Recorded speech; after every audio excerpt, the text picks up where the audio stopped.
Me llamo Mariana Covarrubias.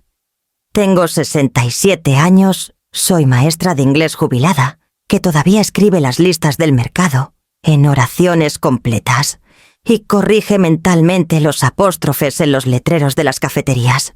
Guardo un guiso de reserva en el congelador, un pañuelo limpio en el bolsillo, y la voz firme, aunque el corazón me tiemble.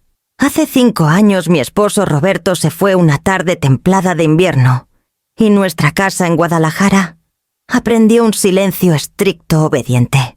Cada martes mi nuera Isabel viene a tomar café para que no coma sola.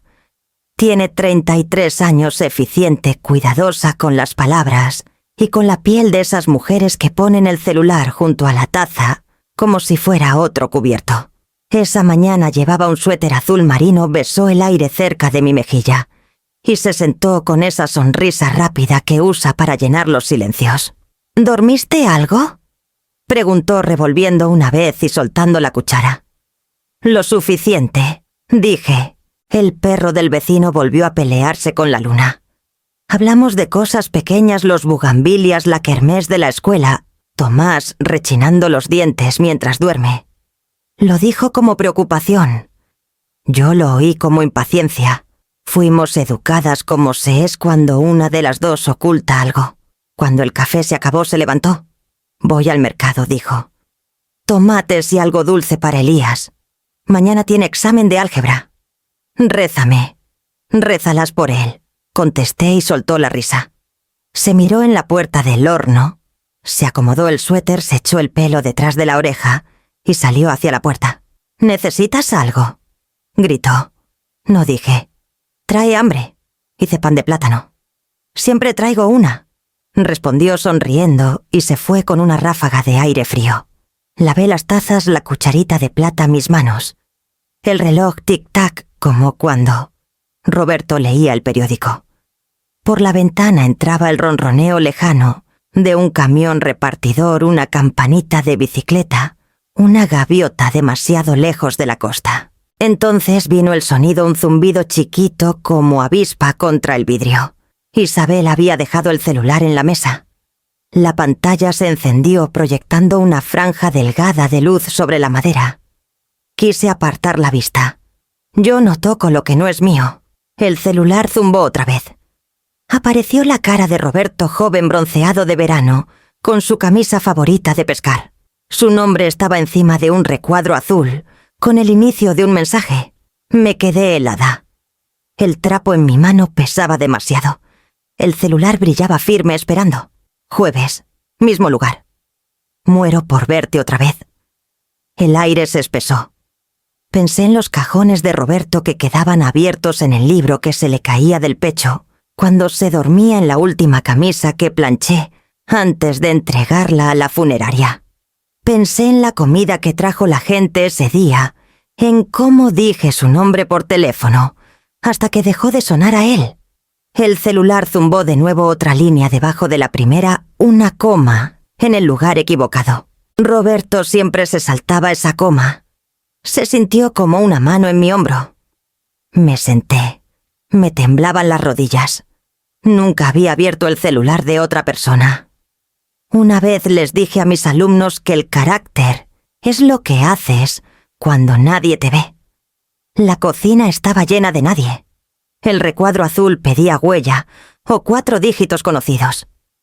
En un formato escolar de hace años, había visto a Isabel escribir la fecha de cumpleaños de Elías redonda y pulcra. Me pareció hermosa. Escuché pasos, solo el reloj y el suspiro suave del refrigerador. Tomé el celular tibio por su propia luz, mi reflejo tenue en el margen negro. Acerqué el pulgar, lo alejé, lo acerqué otra vez, como probando agua fría. Tecleé los números. La pantalla se desbloqueó sin titubear. Los mensajes subieron nombres conocidos, y no. Toqué el hilo de Roberto. Las palabras llenaron globitos pequeños, fechas pálidas entre medio. Leí la primera oración completa y la cocina se ladeó un poco. La segunda tomó prestada una frase que Roberto usó en nuestro primer departamento cuando teníamos 22 y éramos tan pobres que ni notábamos la renta. La tercera la llamó cariño. Afuera la campanita de bicicleta sonó otra vez y se perdió. Me puse los lentes y bajé despacio un mensaje a la vez. El hilo era largo, demasiado largo. No empezaba donde yo podía ver. Y mientras seguía bajando el aire a mi alrededor, cambió callado atento, esperando que entendiera lo que acababa de encontrar. La conversación se remontaba a años. El primer mensaje era de hace 5 años, abril, la misma semana en que el oncólogo de Roberto nos dijo que ya no había nada más que hacer. El texto era de Isabel. Mismo lugar. Que no te vea. Traigo la llave. Lo leí 2 veces, luego otra. El celular pesaba más con cada línea que bajaba. Había cientos de mensajes, frases cortas ensayadas que conocían el camino de la intimidad. Estuviste guapísima esta noche. Ella no sospecha nada. Pronto serás libre. El último era de Roberto 2 semanas antes del funeral. Muero por verte otra vez. Leí hasta que se me nublaron los ojos. Las fechas se cruzaban con visitas al hospital, con noches en que yo velaba creyendo que él dormía en la pieza de al lado dopado y desvaneciéndose. Cuando oí abrirse la puerta principal, cerré el celular por instinto. Los tacones de Isabel repiquetearon contra el azulejo. ¡Ya de vuelta! Mi voz sonó más delgada de lo que quería. No tenían tomates. Dejó una bolsa de papel en la encimera y sonrió como cualquier otra tarde. ¿Elías te llamó por su examen de mates? Asentí devolviendo el celular a su lugar. Sí. Sus ojos se posaron en él rápido y pequeño antes de apartar la mirada. ¡Qué bueno! Se preocupa de más. El cuarto estaba demasiado callado. Doblé el trapo de cocina, lo desdoblé otra vez. Las palabras que había leído aún latían detrás de mis ojos. Me imaginé diciéndolas en voz alta. Estuviste guapísima esta noche. Ella no sospecha nada. Sonarían absurdas a plena luz, pero habían vivido en mi cocina en esta casa. Tomó una galleta del tarro en la encimera. ¿Estás bien, Mariana? Te ves pálida. Solo un poco cansada, dije. Se recargó en la encimera alegre, despreocupada. Necesitas descansar más. Tomás dice que todavía haces el jardín tú sola. Contrata a alguien. Me gusta tener las manos en la tierra. Pues dijo riendo, tal vez. No hoy. Hace demasiado calor para Guadalajara tan temprano en la temporada. El celular zumbó otra vez un temblor chiquito entre nosotras. Lo miró y dudó antes de tomarlo. La duda era un hilo que yo podía seguir hasta cualquier parte. ¿Quién es?, pregunté con ligereza. Solo el grupo de la escuela, dijo metiendo el celular en la bolsa sin revisarlo. No dejan de spamear por las donaciones. Sonreí, un gesto que me dolió los dientes. Deberías apagar las notificaciones. Van a pensar que estás demasiado disponible. Ni me lo digas, respondió poniendo los ojos en blanco. Tomás hace eso, me manda mensajes en las juntas. Me saca de quicio. La mentira le salió fácil de la lengua, como si la hubiera practicado. Tal vez sí. Se sirvió más café. ¿Necesitas algo del mercado después? Puedo traer la cena. No, estoy bien. Me estudió un segundo más, tal vez, notando algo raro. Mariana, ¿de verdad estás bien? Seguro. Cuando se fue, volví a sentarme a la mesa. Me temblaban tanto las manos que casi se me cae el celular. Lo desbloqueé y leí más mensajes. Cada uno era una pequeña traición disfrazada de cariño. Tenían apodos, códigos para las citas y un calendario compartido que seguro borró de su cuenta. El último mensaje de Isabel decía: ¿te acuerdas del banco junto al lago jueves, misma hora? Pensé en la cabaña que Roberto había vendido, o dijo que vendió antes de enfermarse. La donde hacía viajes de pesca solo. El celular zumbó otra vez, esta vez con un mensaje nuevo del mismo hilo. Venía del número de Roberto. Te extrañé hoy. Se me cortó el aliento. La marca de tiempo era actual. Lo leí 3 veces. Luego revisé los datos del contacto. El número coincidía con el de su vieja libreta de direcciones, la que guardé por costumbre después del funeral. El mensaje no era un recuerdo ni un borrador. Era nuevo. Alguien lo había escrito justo ahora. Miré las palabras hasta que la pantalla se apagó, hasta que mi reflejo se desvaneció, en su vidrio oscuro. Luego susurré su nombre una vez no de duelo, sino de algo más filoso, algo que había estado esperando su turno. El aire a mi alrededor se sentía delgado como si las paredes se acercaran. Tenía que haber una explicación, algún error técnico, un número reciclado. Pero debajo de esa lógica había algo más frío, más viejo. El saber que esto no era un principio. Era la mitad de una historia que llevaba mucho tiempo ocurriendo en mi propia casa. Dejé el celular, me limpié las palmas en la falda y miré hacia el estudio donde aún estaba el escritorio de Roberto. Si la verdad se escondía en algún lado, sería ahí. No había entrado al estudio de Roberto en meses. Después del funeral, mantuve la puerta cerrada, diciéndome que era por respeto. En realidad temía el olor que aún vivía ahí, café cedro, el rastro leve de su loción.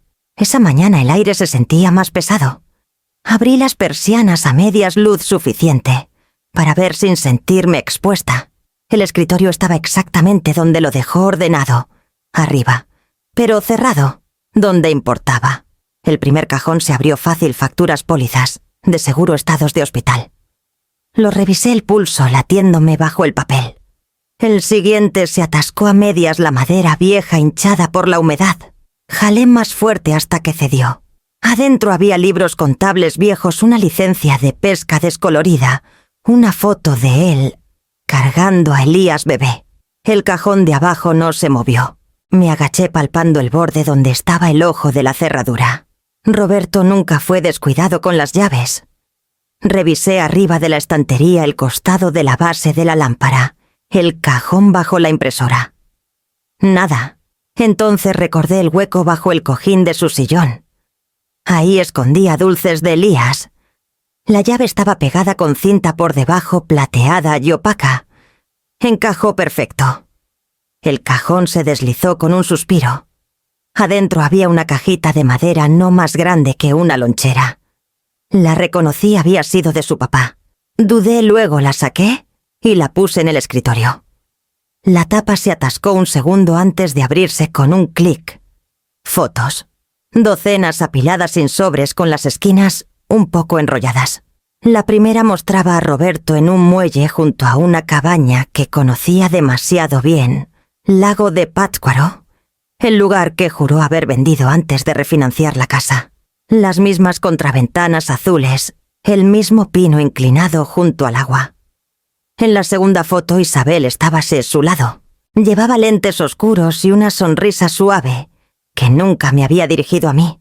La mano de él reposaba en su hombro, dedos curvados como si el gesto fuera costumbre.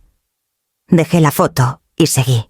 Estaban juntos en distintas estaciones, su pelo más corto, en una más, largo en otra. Una vez llevaba vestido de verano, otra un abrigo. Los años se cruzaban con su enfermedad, con nuestra última Navidad, con cada noche que me senté junto a su cama, contándole historias del jardín solo para mantenerlo despierto. No lloré. No había espacio. Sentí algo más callado, más viejo, un dolor que viene de saber que te han reacomodado sin tu permiso. Unos pasos sonaron detrás de mí. Me volví demasiado rápido. Era Tomás en el marco de la puerta con la mano en el quicio. Mamá, su voz tenía la cautela que se usa cuando se interrumpe algo privado. ¿Estás bien? Cerré la caja a medias. Bien. Solo ordenando cosas de tu papá. Se acercó escaneando el escritorio. No has tocado este cuarto en años. Pensé que ya era hora. ¿Encontraste algo interesante? La palabra interesante casi me rompe. Fotos viejas, libros contables. Nada importante. Asintió distraído. Isabel dijo que ayer te viste rara. ¿Segura de que estás bien? Segura, dije demasiado rápido. Solo cansada. Me estudié un momento con la postura de su padre, pero sin sus secretos. Me diría si algo anduviera mal, ¿verdad? Lo haría, contesté. Me creyó. Esa fue la peor parte. Después de que se fue, abrí la caja otra vez. Debajo de las fotos había un documento doblado. Un título de propiedad notariado 2 años después de que Roberto me dijo que vendió la cabaña. El acta listaba solo su nombre. Adjunto había un recibo de reparaciones, techo, mantenimiento del muelle Plomería. Cada partida fechada después de su muerte. Seguí la firma al fondo con el dedo. Su letra filosa inconfundible. Me temblaban las manos. Los papeles olían apenas a cedro al lago. El mismo lago donde dijo que esparció sus cenizas. Guardé las fotos y el título, volví a meterlos en la caja y cerré el cajón con llave. Mi reflejo en la ventana parecía más viejo que una hora antes. La verdad ya no se escondía. Estaba esperando. No había vendido la cabaña. La había conservado y a ella con ella. Y lo que aún vivía ahí, necesitaba verlo con mis propios ojos. Salí de Guadalajara antes del amanecer, antes de que Tomás pudiera llamar, antes de que me diera tiempo de arrepentirme. La caja de madera iba en el asiento del copiloto, su peso más honesto que cualquier cosa que poseyera. El camino al oeste serpenteaba entre niebla y pinos. Apagué la radio. No quería una voz que me recordara qué día era. Mis manos apretaban el volante, y mientras más avanzaba, menos creía que estaba haciendo un mandado. Para cuando llegué a las carreteras de sierra, me dolían los hombros de tanto no temblar. El letrero del lago de Pátzcuaro apareció como aparece un recuerdo repentino e inoportuno. El camino se estrechó, zigzagueando entre árboles que parecían más viejos que la verdad. Al llegar al desvío me orillé. La cabaña estaba medio oculta detrás de pinos, tal como la última vez que Roberto me llevó hace 15 años. Solo que ahora el camino de grava estaba barrido, el porche recién pintado. El lugar no parecía abandonado. Parecía habitado. Estacioné lo bastante lejos para que no vieran el coche. El aire olía a asquerosa madera húmeda y gasolina. Caminé el resto abrazándome en la chaqueta como armadura. Las cortinas estaban abiertas. Por la ventana vi una mesa de cocina con 2 copas de vino, un pan envuelto en servilleta, un florero con flores silvestres. El aire adentro brillaba apenas con movimiento. Alguien había estado ahí esa mañana. La puerta estaba cerrada con llave, pero la ventana no. A Roberto nunca le importaron los candados decentes. La empujé y me colé. La cabaña se sentía chica pero viva. Una chaqueta colgaba del gancho junto a la puerta, lo bastante grande para un hombre. En la encimera una botella de tinto a medias junto a 2 platos con migajas. Me moví quedito temiendo oír mi propio corazón. En el cuarto la cama estaba tendida con precisión. Una camisa de hombre colgaba de la silla, una de las camisas viejas de pesca de Roberto, desteñida en el cuello por el sol. La toqué, luego me aparté como si quemara. Detrás de mí una tabla crujió. Me volví el corazón a todo galope, pero el cuarto seguía quieto. Solo las cortinas se movían rozando el marco. En el tocador había una foto enmarcada en madera. Isabel sonriendo a la cámara, el pelo alborotado por el viento, de pie en el porche de la cabaña. El brazo de Roberto la rodeaba. Reconocí la camisa que llevaba. Yo se la había planchado una vez. El mundo se ladeó un poco. Me afirmé del borde del tocador. Debajo de la foto había un montón de sobres sin abrir. El de arriba tenía la letra de Isabel. Adentro había listas de supermercado, notitas breves de horarios, cosas comunes que solo hacían más viva la traición. Todavía sostenía la carta cuando un motor sonó a lo lejos. Se acercó frenando cerca del desvío. El pulso me martilleaba la garganta. Me asomé por la cortina. Un sedán plateado entró al camino. Isabel bajó primero las gafas de sol encima de la cabeza. Abrió la puerta del copiloto. Salió un hombre. Me quedé helada. Se movía con el paso deliberado de Roberto, la misma espalda recta, los mismos hombros anchos. Cuando giró un poco la luz, le pegó de lado en la cara, más viejo, más canoso, pero inconfundible. Apoyé la palma en el vidrio. Mi aliento lo empañó. Isabel le pasó una bolsa riendo por algo que no oí. Él le tocó la espalda como solía guiarme entre multitudes. Ella se recargó en él con familiaridad, sin culpa. Parecían gente que llevaba mucho tiempo haciendo esto. Me aparté de la ventana y casi tropiezo con la silla. Se me revolvió el estómago. El aire de la cabaña olía a él, cedro, café, loción. Por un momento mi mente se negó a separar recuerdo de realidad. Dejé la camisa colgando las cartas en el tocador. Salí por la ventana y corrí los metros hasta los árboles, las rodillas, doliéndome a cada paso. La grava bajo mis zapatos sonaba demasiado fuerte. Desde la cobertura del bosque los vi entrar. La risa de Isabel cruzó el aire filosa y conocida. La puerta se cerró y el mundo volvió a callar, salvo el viento entre las ramas. Me quedé ahí hasta que el sol bajó lo suficiente para sangrar oro entre los pinos. Las luces de la cabaña se encendieron una a una, primero la cocina, luego el cuarto. Una sombra cruzó la cortina, su silueta, inclinándose hacia la de ella. El dolor en mi pecho era como un segundo latido. Cuando por fin volví al coche, la caja de madera en el asiento esperaba como una pregunta que no estaba lista para contestar. El hombre en esa casa tenía el andar de Roberto, las manos de Roberto, las camisas de Roberto. Apreté el volante hasta que se me emblanquecieron los dedos y susurré su nombre en voz alta, solo para ver si aún me pertenecía. Todavía apretaba el volante cuando unos faros destellaron en el retrovisor.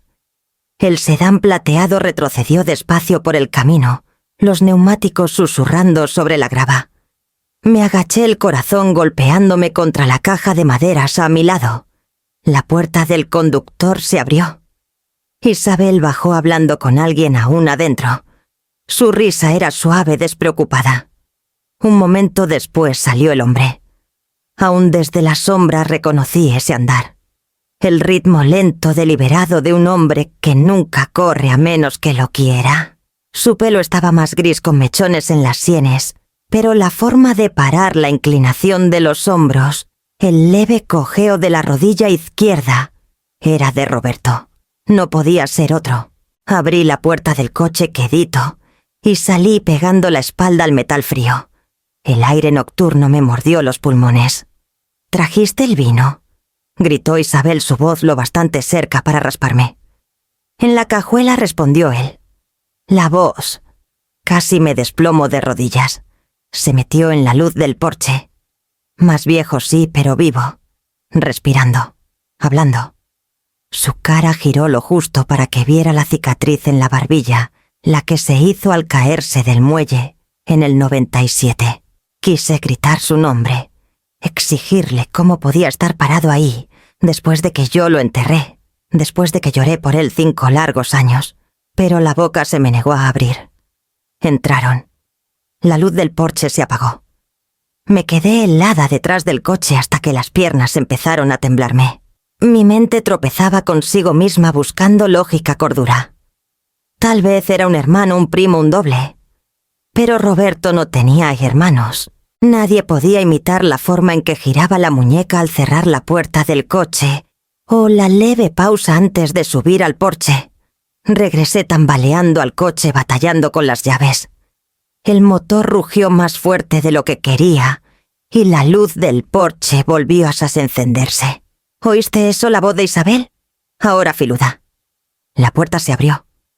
El hombre salió mirando hacia la carretera oscura. Por un respiro nuestras miradas se cruzaron.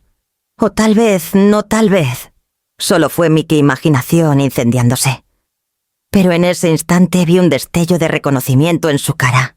«¿Hay alguien ahí?», gritó. Metí la velocidad y arranqué por la carretera sinuosa. Los pinos se difuminaron, las curvas, demasiado cerradas, demasiado rápidas. El pulso me martilleaba los oídos.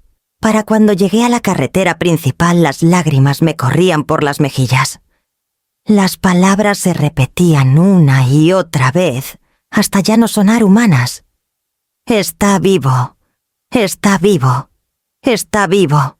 Pero el pensamiento que seguía cortaba más hondo. «O tal vez». Ya me volví loca. Para la mañana mis manos habían dejado de temblar, pero mi voz no. Fui directo a la comandancia de Guadalajara diciéndome que era solo curiosidad. La recepcionista alzó la vista cuando entré. «¿Está el comandante Ruiz?», pregunté. Sonrió. «Siempre está». «Pasa, señora Covarrubias». Ruiz había sido compañero de golf de Roberto 20 años, el hombre que brindó en nuestro aniversario, y lloró en el funeral. Cuando entré a su oficina desordenada sonrió como si yo fuera una vieja historia que vuelve a la vida. «Órale, caray», dijo levantándose a abrazarme. «Mariana Covarrubias de día. ¿Qué te trae por acá? Problemas con los nuevos impuestos prediales. Algo por el estilo», contesté sentándome. La garganta me sentía seca. «Necesito tu opinión profesional». Alzó las cejas. «Suena serio». Hipotéticamente empecé... ¿Cómo haría alguien para fingir su muerte? Parpadeó, luego soltó la carcajada. «Ahora te enganchaste con los podcasts de crímenes». «Hablo en serio, Leo». La sonrisa se le borró. «Bueno», dijo despacio recargándose. «Depende del tipo de muerte. Accidente de autoahogado desaparecido. Requiere planeación, ayuda y una razón de peso. Infarto», dije bajito. «En casa». Su mirada se agudizó. «¿Conoces a alguien que intente eso?», solo preguntó. Me estudió un largo rato, luego alcanzó su taza. «Un infarto es más complicado. Necesitas un doctor que firme sin autopsia, un cuerpo que pase una revisión rápida, alguien que maneje el papeleo. Se puede, pero es un relajo. ¿Relajo cómo? Seguros. Forenses. Familia». Hizo pausa. «Necesitas a alguien que controle el shock. Un testigo que no cuestione nada». Mis dedos se apretaron al descansabrazos. «Una esposa, por ejemplo». Frunció el ceño. «Mariana, ¿de qué va esto?». Me puse de pie forzando una sonrisa que no sentía. «Nada. Solo curiosidad. He leído de más». Se levantó también, segura, porque si alguien te está jugando sucio. «No hay juegos», dije. «Gracias, Leo». Dudó, luego asintió despacio. «Bueno, pero si estás en apuros me llamas primero. No después». Cuando llegué al coche me quedé sentada un rato largo mirando el volante. Sus palabras se repetían. «¿Necesitas a alguien que controle el shock?». Esa noche no pude dormir. La imagen de Roberto en ese porche volvía una y otra vez, la forma en que me miró como si recordara todo. A medianoche fui a una ferretería de 24 horas. El cajero apenas alzó la vista cuando compré una camarita inalámbrica chica. «¿Seguridad para las vacaciones?», preguntó escaneando la caja. «Algo por el estilo», dije. La verdad era que ya no sabía qué quería: prueba de que estaba vivo o prueba de que por fin había perdido la cordura. Pero de cualquier modo pensaba averiguarlo. Instalé la cámara esa tarde cuando el aire se sentía delgado y quebradizo como papel que se rasga si respiras fuerte. Tardé 6 minutos. Los conté: 2 tornillos en la viga sobre la repisa, una vista angular de la puerta principal y la cocina una lente callada que no parpadearía. Probé la transmisión en el coche hasta que la imagen se aclaró. Luego manejé a casa y esperé a que el jueves se convirtiera en noche. A las 6:58 estaba sentada a la mesa de la cocina con la caja de madera junto a una taza de té frío. El celular mostraba el cuarto vacío de la cabaña. 2 copas de vino esperaban un pan bajo una servilleta, un florero a medio llenar de agua. La puerta se abrió a las 7.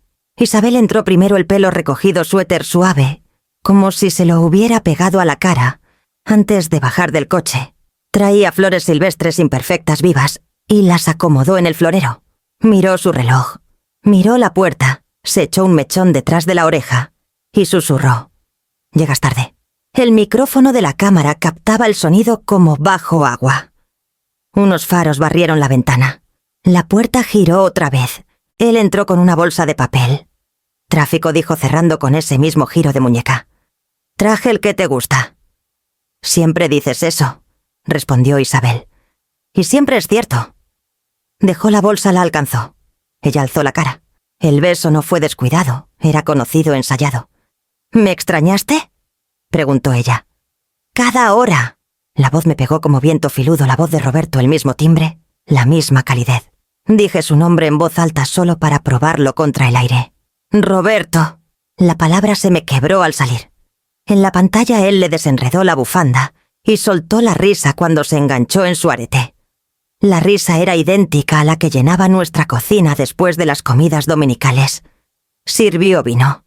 Alzó su copa. «Por el jueves», dijo. «Por el jueves», repitió ella. Comieron despacio como hace la gente cuando la repetición se vuelve consuelo. Su mano izquierda partió el pan como Roberto siempre lo hacía con la muñeca un poco girada. Le volvió a llenar la copa antes que la suya. «¿Algún problema?», preguntó. «Ninguno», dijo ella. «Mañana trabaja todo el día. Y Mariana...» «Está bien». Se detuvo. «¿La viste esta mañana? Café, pan de plátano, lo de siempre». Se removió inquieto. «¿Dijo algo?» «Bah, olvídalo. Se veía pálida», dijo Isabel. «Pero siempre en octubre. Esa luz de la cocina odia a todos». Sonrió leve. «Siempre te das cuenta de la luz». «Me doy cuenta de todo», respondió y la voz le tembló lo justo para traicionarla. «¿Cómo va tu pecho?», preguntó luego casi tierna. «Bien. No me mires así. Así como si contaras años». Sonrió leve. «Yo cuento jueves». La estudió como quien estudia una letra reconociéndose en ella. «Hay una forma», murmuró. «¿Forma de qué?» «De que esto no se sienta prestado». «Cuidado», dijo ella. «Prometimos». Él le tocó la muñeca. «No prometimos nada». Más suave. «Lo prometimos todo». El aliento de ella se cortó. «No puedes decir esas cosas y esperar que respire». «Pues no respires», dijo. «Yo respiro por ti». Se movían fácil el uno alrededor del otro como dos mitades de la misma mentira bien practicada su mano en la espalda de ella, los dedos de ella acomodándole el cuello. Cuando se quitó la chamarra y la colgó junto a la puerta, la reconocí al instante. La café con el bolsillo roto que remendé hace años con hilo azul marino. Isabel se recargó en la encimera. «Seguro del mes que viene, sí. Aunque ella sospeche». «No sospecha», dijo. «A veces me mira», susurró Isabel como si oyera algo que yo no. Sonrió. «Siempre ha escuchado de más. Así es como ama». «No hables de ella así», dijo filuda. «Me hace sentir culpable innecesaria», respondió. Se acercó. «Eres necesaria». Ella no se resistió. La atrajo otra vez. Lavaros trastes juntos, callados y naturales como si lo hubieran hecho 100 veces. Ella secaba, él enjuagaba, y el agua corriendo llenaba el cuarto. «Es tarde», dijo al fin. «Deberías irte». Sonrió cansada. «Eso dices cada semana, y cada semana te quedas más. ¿Por qué me miras?», susurró como el día que dijiste que siempre sería jueves. Sonrió, y algo dentro de mí se retorció. El hombre en esa cabaña llevaba las manos de mi esposo, los hábitos de mi esposo, la voz de mi esposo. La luz roja de la cámara brillaba en la esquina del celular fiel a su única tarea. Cerré los ojos, apreté el talón de la mano contra ellos, hasta que las estrellas detrás de los párpados se apagaron. Luego alcancé el abrigo y las llaves junto a la puerta. Si la verdad existía en algún lado, aún estaba tibia en esa casa, esperando que la tocara, esperando que quemara. La luz del porche dibujaba un círculo suave en las tablas cuando pisé dentro. Toqué una vez. La música adentro se apagó, el tipo de silencio rápido que conoce la culpa por nombre. Pasos. La puerta se abrió apenas un palmo. La cara de Isabel apareció primero un destello de cálculo, luego el color drenándose hasta tiza. «Mariana», dijo voz chiquita. «No deberías estar aquí». «Aquí estoy», contesté. «Apártate». Dudó. Desde más adentro un hombre dijo: «¿Quién es?». La voz golpeó como campana que enterré hace años. Isabel tragó saliva y abrió la puerta. «Pasa». Él estaba junto a la mesa, una mano en el respaldo de una silla. Tenía el porte de Roberto, la barbilla de Roberto, la misma cicatriz chiquita, que solo se nota cuando se afeita rápido. Me miró como si el cuarto se hubiera ladeado y necesitara los 2 pies para no caerse. «Hola, Mariana», dijo. «Di tu nombre». Respondí. Miró a Isabel, luego a mí. «Ricardo». «¿Ricardo qué?» «Ricardo Elizondo». Esperó como si la última palabra tuviera que pasar un guardia antes de que yo la dejara cruzar. Apreté la boca. Roberto nunca tuvo hermano. Sí tuvo, dijo Ricardo, suave. Me tuvo a mí. Di un paso adentro.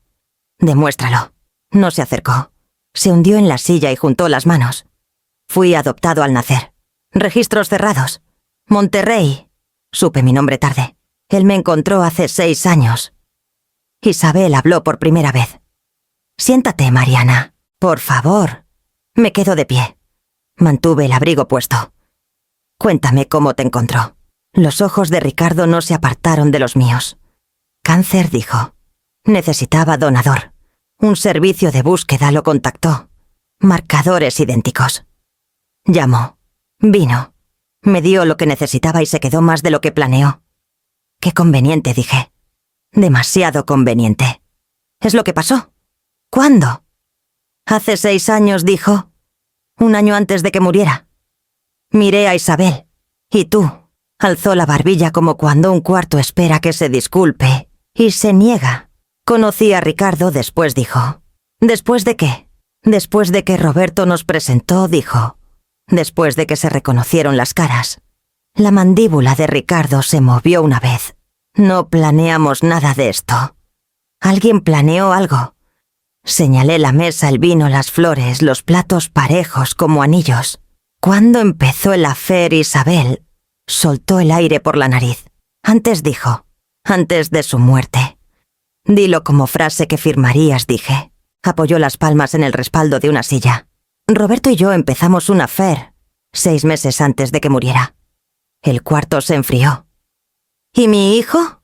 Me da vergüenza. Dijo, pero la voz firme. Empezó como amistad. No terminó como amistad. Esa es la verdad. Roberto sabía que estaba mal. Agregó Ricardo rápido. Dijo que se iba. Dijo que no podía respirar dentro de su vida. Mantuve los ojos en Ricardo. Me dijo que se estaba muriendo y me pidió que planchara la camisa con que quería que lo enterraran. Mientras yo hacía eso. ¿Qué te pidió a ti, Ricardo? No pestañeó. Me pidió que desapareciera con su nombre después de que se fuera. Las palabras cayeron como arena negra. Isabel cerró los ojos. No lo digas así. Dilo como él lo dijo. Le ordené a Ricardo. Quería desvanecerse, dijo Ricardo. Sin divorcio, sin juzgado, sin repartición. Quería que el dinero del seguro cayera limpio. Dijo que ya le había dado suficiente a todos y quería una salida limpia. Me pidió que ocupara su lugar en ciertas cuentas para que las transiciones parecieran suaves. Me negué. Le dije que lo hiciera honesto o nada. Y sin embargo estás aquí. Dije, porque murió antes de que ningún plan fuera más que palabras, dijo Ricardo. Y porque el duelo deja puertas entreabiertas. Isabel me llamó meses después. Le dije que no. Luego el cáncer volvió. Etapa 4. Pensé que me quedaba 1 año.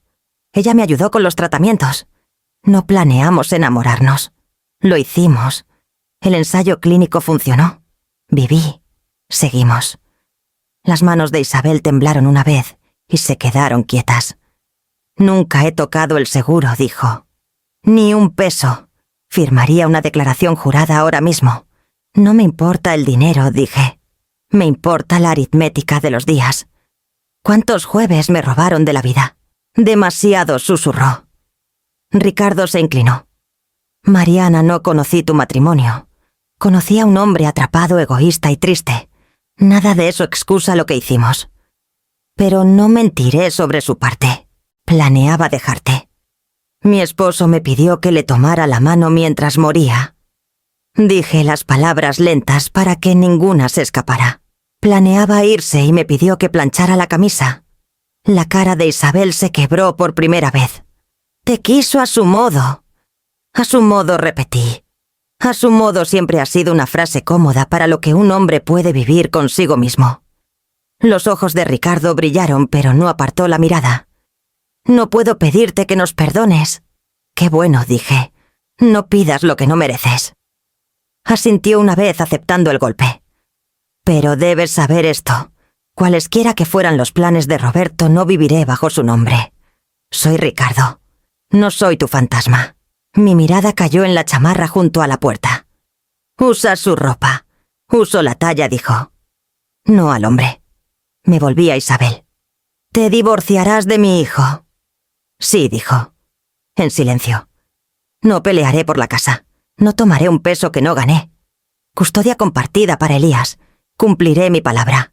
Hazlo antes del invierno. Dije, sin escenas, sin chismes susurrados. Entiendo. Ricardo carraspeó. Una cosa más. La cabaña. Te dijo que la vendió. No fue así. Escondió las reparaciones con una empresa fantasma. Si quieres prueba, te doy cada papel. Si quieres que desaparezca, firmo. No puedo borrar lo que pasó, pero no dejaré que la mentira siga respirando. Trae los papeles mañana, dije. El comandante Ruiz será testigo de las firmas. Claro. Isabel se acercó, luego se detuvo, los dedos flotando en el aire, como un pensamiento que necesita permiso. Mariana, lo siento. Guarda esa frase, dije. Úsala cuando estés frente a un juez. Luego úsala con mi hijo hasta que pueda dormir toda la noche otra vez. Asintió fuerte, tragándose el resto. Ricardo se puso de pie. Si prefieres no verme, nunca lo respetaré. Lo respetarás, dije. Cuando los documentos estén firmados y presentados, no te acercarás a mi porche. No traerás flores a una tumba que no ganaste. Te portarás como hombre que entiende que algunas puertas no se abren de nuevo. Inclinó la cabeza como si la instrucción fuera bendición. Mantendré la distancia. Caminé hacia la puerta. En el umbral me detuve y me volví. Una última corrección, dije. Dijiste que él te encontró. Dijiste que se quedó. Puede ser cierto, pero yo me quedé más. La aritmética de eso es mía. Nadie discutió. Isabel apretó los labios y asintió. Ricardo se hizo hasta un lado. Salí a la noche.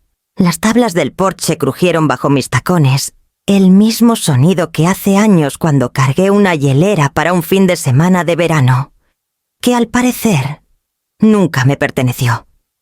Caminé al coche sin mirar atrás. Para cuando llegué a la carretera principal, mi respiración se había nivelado. Manejé con las dos manos firmes en el volante y la mandíbula apretada. No puse música.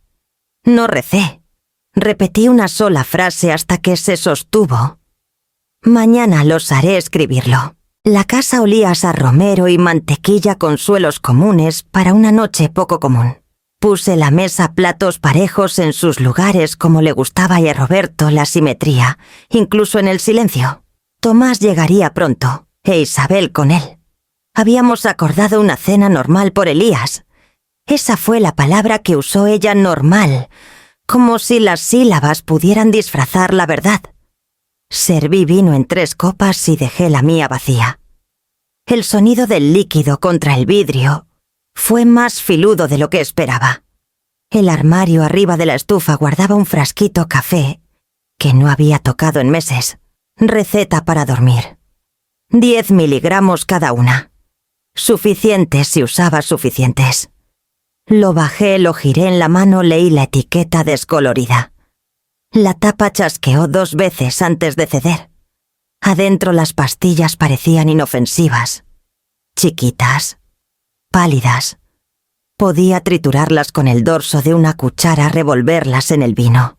Nunca se daría cuenta. Sonreiría esa sonrisa suave practicada. Alzaría la copa para brindar por la civilidad. Y para el postre, el mundo se emparejaría. La puerta principal se abrió. Risas ligeras despreocupadas flotaron desde el pasillo. De Isabel.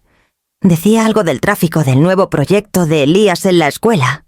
Su voz sonaba como si tuviera derecho a estar ahí. Estaba junto a la encimera, el frasco abierto en la mano. ¿Mamá llamó Tomás? Huele increíble. Volví a meter las pastillas, cerré la tapa y las empujé hasta el fondo del armario, detrás de las latas de té. La cena está lista, dije. Entraron a la cocina. Tomás primero aún con la camisa de trabajo, luego Isabel, detrás el abrigo doblado sobre el brazo. Me miró demasiado antes de hablar. No tenías que cocinar, dijo suave. Pude traer algo. Lo sé, dije. Pero quise. Tomás me besó la mejilla ajeno a la corriente entre nosotras. Huele a que te luciste. ¿Alguna ocasión, familia? Dije. Hace rato que no la teníamos. Sonrió sin oír el filo en mi voz. Tienes razón. Serví el asado, el vino, las verduras, acomodadas justo. Isabel alzó copa encontrando mis ojos. Por la paz, dijo. Dudé. Luego me serví un poco lo justo para teñir el fondo. Por la honestidad, dije. Bebimos. El vino sabía seco metálico. Lo dejé en la lengua hasta que quemó. La risa de Elías resonó desde el pasillo inocente e intocable. Rompió la tensión lo suficiente para que respirara otra vez. Miré de nuevo a Isabel. Su sonrisa flaqueó por primera vez. Sabía que yo sabía, y aún así la dejé vivir. Después de que se fueron, fui a la cocina, vacié el vino restante en el fregadero y puse el frasco de pastillas donde pudiera verlo. La tapa chasqueó una vez más al cerrarlo. Si la venganza sanara, ya lo habría hecho. Pero sanar, sea lo que sea, esa palabra tendría que encontrarme de otra forma. Después de la cena, la casa se adelgazó como cuando la cortesía ya cumplió. Elías subió a terminar tarea. Tomás llevó platos al fregadero tarareando. Isabel lo siguió mangas arremangadas, pelo, detrás de la oreja, como mujer que nada oculta. Déjalos, dije. Tomás miró por encima del hombro. Segura, sí. Yo me encargo. Sonrió, se secó las manos, me besó la coronilla. No te desveles, mamá. Cuando se fue, Isabel cerró la llave. El cuarto se asentó en silencio. No se movió. Siéntate, dije. Obedeció. El acto de nuera educada quedó en la forma de doblar las manos sobre la mesa. Me senté enfrente lo bastante cerca para oler su perfume, algo floral tenue, el mismo que solían llevar las camisas de Roberto. ¿Sabes por qué te hablo a solas? Empecé. La garganta se le apretó. Sí, entonces dilo, en voz alta. Miró sus manos. Porque sabes lo de Ricardo. Sé todo, dije. Incluyendo las partes que fingiste no tener. Sus hombros se cuadraron. Mariana, yo no planeé. Para. Mi voz cortó el espacio entre nosotras.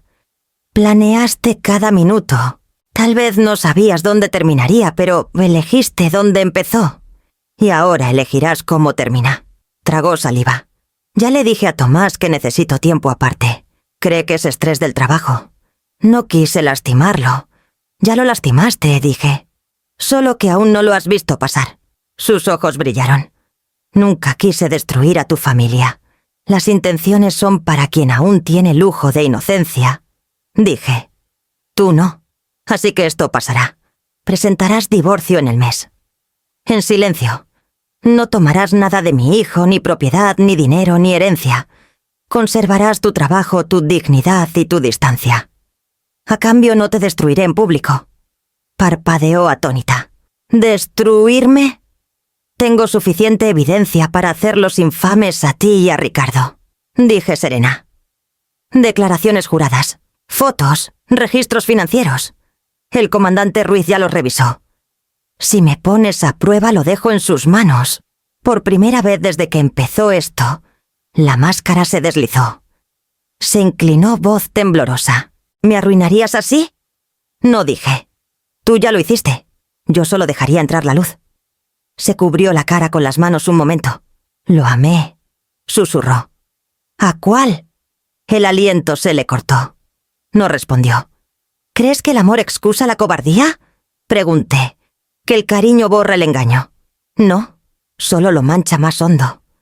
Cometí un error, dijo alzando la cabeza. Puedo vivir con culpa, pero no con que Elías me odie. Entonces, compórtate como mujer que él pueda recordar con cariño, dije. Ese niño aún cree que eres buena. No le enseñes lo contrario. Asintió despacio, voz quebrada. Lo terminaré.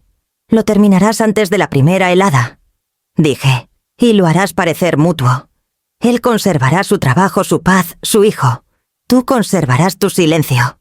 Se limpió los ojos con el dorso de la mano. ¿Y tú? Yo conservaré mi casa en pie. Cuando se levantó para irse, giró una vez en la puerta. Podrías destruirme ahora. ¿Por qué no tomé su copa de la mesa y vacié lo que quedaba de su vino en el fregadero? Porque la venganza es fácil, dije. La disciplina es más difícil. y aún creo que mi hijo merece un futuro que no esté hecho de cenizas. Asintió pálida y sin palabras, y se fue. Cuando la puerta se cerró, enjuagué el fregadero, limpié la encimera y puse su copa boca abajo a secar. La casa estaba callada otra vez, demasiado callada, del tipo que recuerda todo lo dicho dentro. Y me pregunté, no por primera vez, cuánto puede durar una paz construida sobre silencio antes de romperse. La casa se veía distinta sin sus cosas. La mesita del pasillo estaba desnuda donde siempre caía su bolsa. El gancho junto a la puerta colgaba vacío. Hasta el perfume tenue que quedaba en el aire se había disuelto en polvo y limón para muebles. Tomás estaba parado en medio de la sala, brazos colgando flojos a los lados como hombre, a quien acaban de darle un idioma que no habla. Ni la alfombra se llevó, dijo suave. Esa la elegimos juntos. Doblé la manta sobre el respaldo del sofá manteniendo las manos ocupadas. Querrá un inicio limpio. Dijo que necesitaba espacio, que revisaríamos las cosas con tiempo. La voz se le quebró en revisaríamos. Eso no es promesa. Eso es funeral. No lo corregí. Se hundió en el sofá, codos en las rodillas. Sigo pensando que si hubiera escuchado mejor, si hubiera trabajado menos, tal vez aún estaría Push la paz aquí. No puedes arreglar algo que se rompía donde no veías, dije. Me miró. Suenas como si supieras que esto venía. No lo sabía, dije con cuidado, pero reconocí el silencio antes de que llegara. Soltó una risa seca, amarga. Siempre hablas como si el dolor tuviera poesía. No la tiene, dije. Solo supervivencia. Se frotó los ojos. Elías hace preguntas. Cree que es culpa suya. Dice que tal vez Enoch hubiera peleado por la mudanza. Los niños se culpan de todo, dije. Es señal de que la quiere. Tomás asintió despacio mirando el piso. La vi cargando cajas al coche. Ni siquiera salí. Pensé que si no lo veía pasar, no sería real. Se fue un martes, dije. Mejor así. Los martes no cargan recuerdos. Me dio una sonrisa chiquita, rota. Siempre tienes razón para todo. Alguien tiene que tenerla. Dije. Se recargó agotado. ¿Crees que llame cuando se instale? Sí, mentí. El reloj de la cocina tic-tac, lo bastante fuerte para llenar la pausa entre nosotros. Miró hacia las escaleras, hacia el cuarto donde ella tarareaba doblando ropa, hacia las fotos que quitó de las paredes. No sé cómo enojarme con ella, dijo. Solo me siento hueco. El enojo viene después. Dije. Ahora mismo aún estás en el eco. Asintió. Eres buena en esto. Mantener a la gente unida. He practicado. Dije. Cuando por fin subió la casa cayó en esa quietud extraña que sigue a las tormentas, la que no se siente paz, solo ausencia.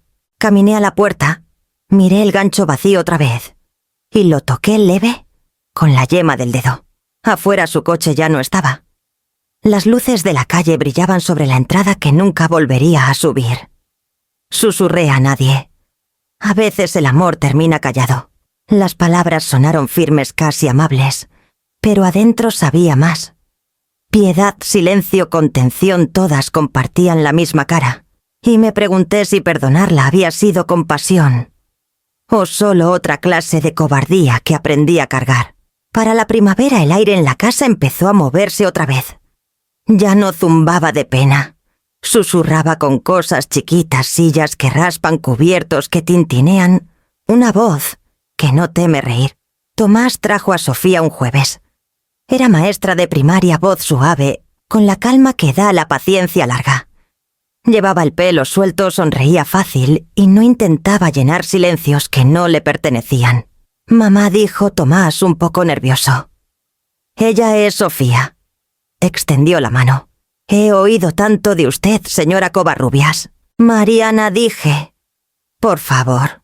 En la cena, Sofía lavó el asado, preguntó por el jardín y contó de un alumno que confundió los nombres de los presidentes en clase. Tomás rió más fuerte de lo que lo había oído en años. Elías se unió tímido al principio, luego lleno de palabras. Le contó de su club de mates del nido de pájaro junto al porche. Ella escuchaba como si todo lo que decía importara. La miré a los ojos cuando veíase a mi hijo. Sin cálculo, sin miedo. Solo firmeza. Después de la cena, mientras Tomás llevaba a Elías a lavar trastes, Sofía me ayudó a guardar sobras. «Está sanando», dijo quedito. «Lo está», contesté. «Tú le haces bien». Sonrió. «Él me hace bien a mí también. Me gusta cómo escucha antes de hablar. No muchos lo hacen». «Su papá», no dije antes de pensarlo. Las palabras cayeron entre nosotras chiquitas, pero pesadas. Dudó, luego asintió. «Todos heredamos algo», dijo suave. «El truco es decidir qué guardar». Después, cuando se fueron, me quedé a la mesa con 2 platos secándose en la rejilla y el olor de la cena aún flotando. La casa ya no hacía eco. Las voces le habían cambiado la forma. Casi podía creer que la paz se había colado de nuevo sin ruido, sin pedir que la notaran, solo sentada callada, donde antes vivía la traición. Caminé a la ventana y vi las luces traseras desvanecerse calle abajo. La risa de Elías aún quedaba arriba. Exhalé despacio el sonido, apenas rompiendo la quietud. No era perdón, aún no, pero era respiro. Y me pregunté al apagar las luces si las familias pueden reconstruirse sobre tierra que una vez se hundió debajo, o si las grietas simplemente pasan a ser parte del cimiento que las sostiene. Elías regresó de Guanajuato un domingo por la tarde, la mochila arrastrando atrás los tenis raspados de una semana, corriendo por lugares que yo no había visto. Dejó la mochila junto a las escaleras y fue derecho al refri como hacen los niños cuando han estado demasiado en lo desconocido. «Abue, ¿aún tenemos mermelada de fresa?», preguntó. «Estante de arriba», dije viéndolo untar mermelada en una rebanada de pan, como si fuera el trabajo más importante del mundo. «¿Cómo estuvo tu visita?». «Bien», dijo con la boca llena. «La casa de mamá es más chica que esta, pero huele rico». «A naranja». Sonreí leve. Siempre le gustaron los cítricos. Se sentó a la mesa balanceando una pierna. Vino su nuevo amigo a cenar. Doblé el trapo de cocina despacio. «Amigo, sí. Se llama Rick, creo. O Ricardo». Encogió hombros. Fue amable. Contó historias de pesca. Dijo que antes vivía cerca de un lago como el abuelo. El pecho se me apretó. ¿Cómo se veía Elías? Dio otra mordida pensando. Como el abuelo. Tal vez un poco más viejo. Pelo igual, pero más gris. Hasta dijo algo chistoso que el abuelo decía: «Nunca confíes en mar en calma». ¿Te acuerdas? El trapo se me resbaló de las manos. Me acuerdo. Elías alzó la vista, migajas en la comisura de la boca. «Dijo que te conoció una vez. Preguntó si aún vives cerca del río». Mi voz salió quedito. «¿Tu mamá dijo algo?» Asintió. Le dijo que no lo mencionara otra vez. Salieron un rato largo después. Cuando volvieron, mamá se veía cansada. Forcé sonrisa. «Gracias por contarme, cariño». ¿Dije algo malo? No dije. Dijiste justo lo que necesitaba oír. Terminó su sándwich, enjuagó el plato y subió tarareando. La casa se llenó otra vez de ruidos chiquitos, inofensivos, agua corriendo, tablas crujiendo. Pero no ahogaban sus palabras. Estuve junto al fregadero aferrando la encimera hasta que los nudillos se me emblanquecieron. El niño había visto lo que los adultos intentaron enterrar. Y supe entonces, era solo cuestión de tiempo, antes de que el pasado encontrara otra vez mi puerta. Celebramos los 12 años de Elías en mi casa ese año. La cocina olía a betún de mantequilla y cera de vela. La mesa atiborrada de platos que parecían demasiado alegres para el aire que sostenían. Tomás trajo globos y fingí que me gustaba el ruido que hacían al rozar el techo. Elías iba hasta la mitad de desenvolver regalos cuando sonó el timbre. Tomás frunció el ceño. ¿Esperamos a alguien más? Me limpié las manos en una servilleta. Dijo que tal vez pasaba. Suspiró. Claro que sí. Cuando abrí, Isabel estaba ahí con una caja azul brillante. Detrás, Ricardo vivo entero, mirándome directo. Mariana, dijo suave, como si el nombre pudiera romperse. Espero que esté bien. Elías quería que viniera. No confié en mi voz, así que me hice a un lado. Llegan tarde. Entraron juntos. Ricardo traía un ramo del tipo que Roberto me llevaba, después de olvidar nuestro aniversario, lirios y rosas pálidas, demasiado elegantes para la verdad detrás. «¡Feliz cumpleaños, Elías!», dijo Isabel alegre entregando la caja. Elías corrió a ella abrazándole la cintura. «¿Viniste?» Ricardo sonrió. No me lo perdía por nada. Tomás se levantó despacio de la silla. «¿Y usted es Ricardo Elizondo?», dijo Isabel, rápido tono ensayado. «Mi pareja». La palabra cruzó el cuarto como cuchillo envuelto en listón. Tomás extendió la mano educado pero frío. «Mucho gusto». «Igual», dijo Ricardo. Su voz llevaba el ritmo de Roberto, la misma calidez medida que calmaba tormentas en esta misma cocina. Forcé aliento. «Comamos antes de que se enfríe». La cena pasó como obra donde todos saben sus líneas pero no su sentido. Isabel mantenía los ojos en Elías. Ricardo reía de chistes pequeños. Tomás hablaba poco, observando demasiado al extraño. Entonces Ricardo dijo al fin dejando el tenedor. «Dijo que es de Carolina del Sur, sí. Crecí cerca del lago de Pátzcuaro. Lugar precioso». Tomás hizo pausa confundido. «Mi papá solía pescar ahí». Ricardo asintió. «Mundo chico». La frase me pegó como puerta que se cierra. Serví más vino para esconder las manos temblorosas. Después del pastel, Isabel empezó a levantar platos. Tomás la siguió a la cocina bajando la voz. «Pudiste avisarme». «No creí que importara», dijo. «Importara si seó. Traer a tu novio al cumpleaños de mi hijo pareja», corrigió quedito. «Elías debe saber que seguimos siendo familia, solo distinta». «Distinta», repitió Tomás la palabra hueca. «Parece lo bastante grande para ser...». Entré antes de que terminara. «Tomás, el niño espera las velas». Me miró entre ellas, mandíbula tensa, luego volvió a la mesa. Elías sonrió a todos. «Listos, cantamos». No miré a Ricardo, pero sentía sus ojos. Cuando Elías sopló las velas, el cuarto se oscureció un instante, lo justo para que la mentira respirara. Después, mientras Elías mostraba sus regalos, Tomás se paró junto a la ventana mirando a Ricardo. Mamá dijo bajito: «¿No te recuerda a papá?». El aire salió del cuarto. Isabel se quedó helada en el fregadero. Ricardo bajó la mirada. Apoyé la palma plana en la mesa para afirmarme. «¿Te lo imaginas?», dije. Tomás me estudió. «No estoy seguro». Isabel giró sonrisa temblorosa. «Está cansado, Tomás. No empieces». Me miró de ella y a mí, ojos entrecerrados con algo peligrosamente cerca del reconocimiento. «Empezar, ¿qué logré?», sonrisa delgada. «No arruinemos el día de Elías». Dudó, luego asintió, pero la pregunta no se fue de su cara. Quedó ahí sin decir, pero viva incluso después de que la risa volviera por el bien de Elías. Cuando por fin se fueron todos, me quedé sola en la puerta, las velas aún humeando en el pastel. Mi hijo había mirado a ese hombre y visto la cara de su padre. Y supe que el tiempo del silencio se agotaba. Pronto tendría que decidir si decirle la verdad o dejar que la mentira terminara su trabajo callado. Las semanas después del cumpleaños pasaron quedito, como si la casa misma supiera que contenía el aliento. Tomás nunca volvió a preguntar por Ricardo. Evitaba el tema como hombre que evita el borde de un recuerdo.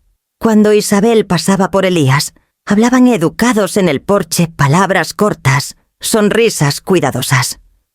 No se tocaban. Serví café a Tomás una mañana mientras leía el periódico. «¿Ves a Sofía esta noche?», pregunté. Asintió sin alzar la vista. «Cena. Nada serio». «Te hace bien», dije. Sonrió leve. «Sí, es sencilla, sin fantasmas». La palabra quedó entre nosotros. Revolví mi café aunque no lo necesitaba. «¿Aún llama?», pregunté. Dobló el periódico. «Cada pocos días. Dice que quiere que Elías visite otra vez el mes que viene». «¿Lo dejarás?». «Probable», dijo. Sigue siendo su mamá. Lo dijo sereno, como si la razón pudiera contener lo que el duelo ya decidió. No discutí. Esa tarde Isabel llamó. Voz educada tensa. «Elías dejó su cuaderno de dibujos en mi casa. ¿Le dices a Tomás que paso mañana lo haré?», dije. Mariana agregó tras pausa: Espero sepas que intento mantener la paz. Lo sé, dije. La paz no sale barata. Exhaló suave. No pido tu perdón. Qué bueno, dije. Porque no es mío para dar. Cuando colgó me quedé a la mesa de la cocina, el celular aún tibio en la mano. Afuera el viento sacudía las hojas de magnolia, como alguien tocando sin convicción. Esa noche, Elías me mostró un dibujo de su clase de arte, una familia en la mesa. La silla del papá estaba vacía. La maestra dice que el espacio vacío es importante, explicó. Hace que notes lo que falta. Sonreí aunque la garganta me dolía. Tu maestra tiene razón. Cuando subió me quedé en la cocina tenue, escuchando la casa respirar a mi alrededor. El silencio ya no era filudo. Se había sentado en algo denso pero habitable, como el peso de una colcha vieja que ya no cuestionas. Tomás llamó después para dar las buenas noches. Mamá dijo gracias por mantener todo firme. Claro, dije. Para eso están las mamás. Tras colgar apagué la luz. La casa se oscureció suave como heridas viejas cuando las dejas solas. Sobrevivíamos cada quien cargando lo que podía, fingiendo que el resto había desaparecido. Pero al acostarme, sentía la verdad presionando los bordes de la oscuridad, paciente y pesada. Tal vez el silencio era piedad. O tal vez solo otro nombre para el castigo que nos damos cuando ya no tenemos fuerza para hablar. Los años tienen forma de suavizar filos, pero nunca los borran. Aprendí a vivir con eso. La caja que guardé al fondo del closet, cartas de Roberto, fotos de Isabel, títulos de propiedad. Todas las mentiras cuidadosas. Esperó por mí más de lo que yo esperé por nadie. Una mañana la saqué. La casa estaba callada, el aire de Guadalajara espeso, con olor a sal y madera vieja. Puse las cartas en la encimera de la cocina una por una. Cada sobre tenía su letra inclinada firme, fingiendo ser común. Prendí un cerillo. El papel se enrolló rápido, palabras encogiéndose en ceniza, antes de que pudiera leerlas otra vez. El humo subió suave como aliento. Cuando la última página ardió, llevé las cenizas afuera y las esparcí sobre el jardín. El viento pasó por el romero indiferente. Esa tarde Tomás llamó de la otra punta de la ciudad. «Mamá, suenas más ligera», dijo. «Tal vez lo estoy», le dije. «¿Cómo está Sofía?» «Bien. Vamos con Elías a la playa este fin. Deberías venir». Otra vez dije. «Disfrútenlo». Después de colgar caminé por la casa. Las paredes habían envejecido con gracia, la pintura deslavada, donde el sol era más amable. Me detuve junto a la ventana que da al río, donde la lámpara estaba en su mesita. Esa lámpara llevaba ahí desde el año en que Roberto murió. Mucho tiempo la encendí cada noche por costumbre, como si alguien aún necesitara el camino a casa. Ahora sabía más. La prendí. La luz se derramó por el vidrio firme y dorada. Tocó el borde de la foto en la repisa Elías, grande, Tomás, sonriendo Sofía junto a ellos. Una vida que seguía moviéndose incluso después de que dejé de esperar que lo hiciera.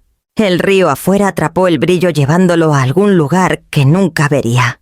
Me quedé junto a la ventana hasta que la noche se asentó del todo, hasta que el zumbido de la lámpara fue el único sonido en el cuarto. Ya no esperaba pasos, ni voces, ni perdón. La luz ardía firme, y me pregunté en ese silencio, que solo me pertenecía cuando por fin aprendes a soportar. ¿Dejas la luz prendida para ellos o para ti? Recuerdo la primera vez que encendí esa lámpara, después de su muerte. Era una noche de tormenta, el viento azotando las ventanas como si quisiera entrar a reclamar lo suyo. Tomás y Elías dormían arriba exhaustos de tanto llorar. Yo bajé descalza con el corazón hecho trizas y la prendí solo para ver algo que no doliera. La luz cayó sobre el sillón donde él solía leer el periódico, sobre la taza que aún guardaba su marca de labios. Me quedé ahí hasta el amanecer vigilando que el mundo no se desarmara del todo. Años después, esa misma luz iluminaba fotos nuevas. Elías con su toga de graduación, Tomás y Sofía, en su boda sencilla en el jardín, yo, en medio con una sonrisa que ya no fingía. La lámpara había visto todo, las cenas tensas, Las risas que volvían poco a poco las noches en que Elías bajaba a pedirme un vaso de agua y terminaba contándome sus sueños. Ahora al mirarla no veo solo pérdida, veo resistencia. Cada bombilla quemada que cambié, cada polvo que quité, fue un acto pequeño de terquedad, seguir aunque duela. El río seguía corriendo afuera indiferente, como siempre, llevando hojas secas y recuerdos que ya no pesaban tanto. Adentro la casa olía a café recién hecho y a pan que horneé esa mañana porque Elías vendría después de clases. Apoyé la frente en el vidrio frío. La luz se reflejaba en mis ojos, cansados pero firmes. Había quemado las mentiras, esparcido las cenizas, plantado romero sobre ellas. La vida no borró las grietas, pero las llenó de algo verde, algo vivo. Tomás llegaría pronto con Sofía y Elías. Reirían, comerían, hablarían de planes. Yo serviría el postre, escucharía. Y por primera vez en mucho tiempo no contaría los jueves perdidos. La lámpara zumbaba bajito, constante. No era faro para fantasmas. Era ancla para los que quedamos. Y en ese brillo suave entendí soportar. No es olvidar. Es elegir cada día qué luz dejar entrar.